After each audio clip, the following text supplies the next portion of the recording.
他做到国企的管理层，却选择辞职下海闯荡，仅怀揣300元，却成功的创立了占有市场率70%的酸奶品牌。即便是放在现在，中国第一代民营企业家李图纯的创业故事也充满了无数的传奇色彩。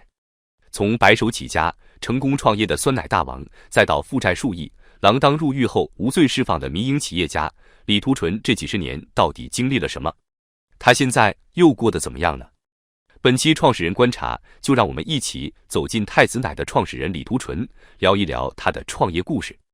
1960年，李图纯出生在湖南的一个穷苦家庭里，或许是受到了家庭环境的影响，李图纯从小在家里面就表现得十分懂事，经常会争着抢着做家里面的活计。虽然家里面的经济条件不算好，但是家里人从小就很注重李图纯的教育。到了上学的年龄，李图纯的家里愣是拿出攒了好几年的钱，把李图纯送到了学校里学习。高考结束后，李图纯顺利地考到了株洲师范学院。在当时那个年代，李图纯虽然还没毕业，几乎就已经拥有铁饭碗的工作。毕业后，李图纯被顺利分配到了当地的一家国有企业里工作。因为工作态度认真，再加上李图纯思维比较灵活，在国企里工作了没几年，李图纯就因为自己优异的工作成绩被上级领导提拔到了管理层，从一个国企里面的小员工变成了一个店铺的店长。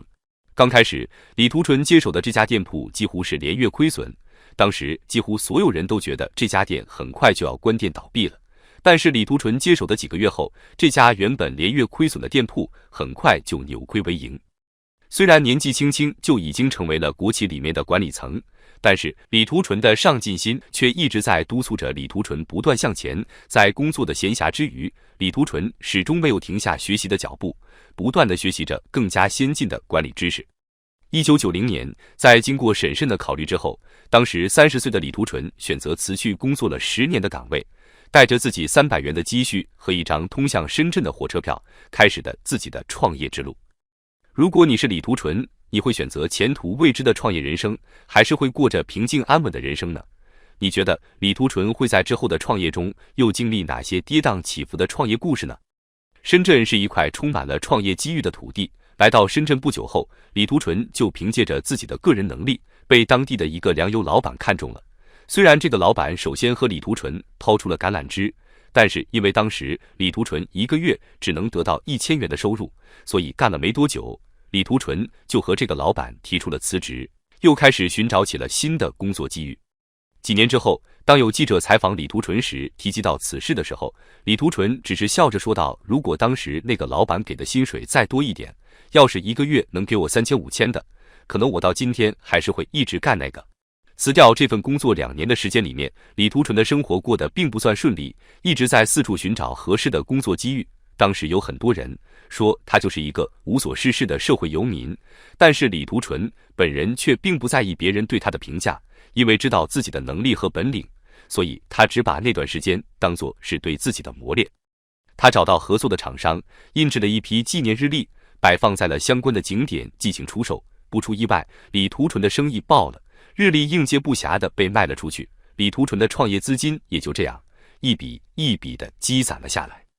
虽然积攒到了创业资金，但是李图纯却并没有贸然创业。之后的几年时间里面，李图纯还是在不断的突破自己的舒适圈，在寻找市场上合适创业的机遇。不久后，李图纯就在深圳发现了一种叫做活菌奶的饮料，当时国内有关的饮料数量很少。经过一番考察之后，李图纯决定把这个饮料当作是自己的创业方向。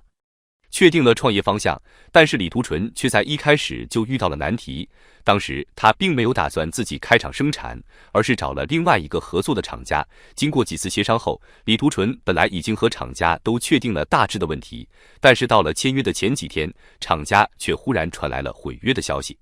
万般无奈下，李图纯只能做好自己开厂生产的准备，秉持着让专业的人去做专业的事。为了能够在技术上有所保障，李图纯还花费重金，邀请了之前厂家里的技术总监来到自己的工厂。万事俱备，只欠东风。具备了人才、技术、资金和生产场地的李图纯，就这样，中国酸奶市场上曾经占有超过70%的太子奶开始正式运营了。你觉得李图纯和太子奶会一起经历什么创业故事？太子奶之后又会发展如何呢？创立太子奶之后，李图纯刚开始发展的状况一度令人眼红，因为瞄准了市场空白，所以太子奶旗下的饮品系列一经推出，就引来了无数消费者的追捧，基本没费什么力气。李图纯在太子奶创立的那一年就轻轻松松赚到了3000多万元，而太子奶的产品也迅速地成为了湖南地区最受欢迎的饮品之一。首战告捷，李图纯的高兴自不必说，他开始信心满满地开拓疆土，立志要把太子奶的产品做到全中国的每一个地方。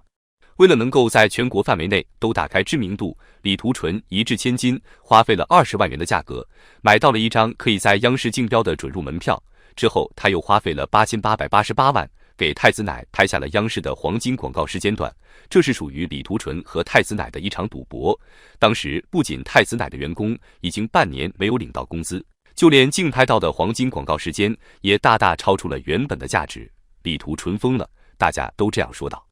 幸运的是，李图纯最终成功了，因为央视的广告辐射力，太子奶的知名度很快就在全国范围内打开，销量实现了跳跃式的增长。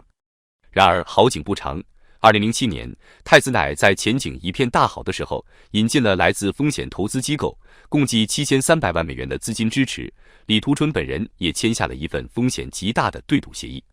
这一次，李图纯赌输了。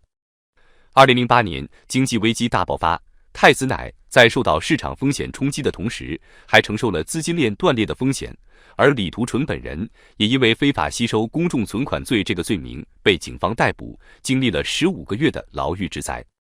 太子奶和李图纯的崛起更像是中国民营企业的一部缩影，眼看它楼起，眼看它楼塌，在变幻莫测的市场上，从来不缺的就是创立的公司，而能否稳定的发展下去，才是检验一个公司的试金石。本期创始人观察有关李图纯的故事就讲解到这里。你听说过太子奶这个品牌吗？你觉得李图纯是一个成功的商人吗？如果你喜欢我的视频，请关注我，为我点赞并转发，你们的每一份鼓励都将是我做出更好视频的动力。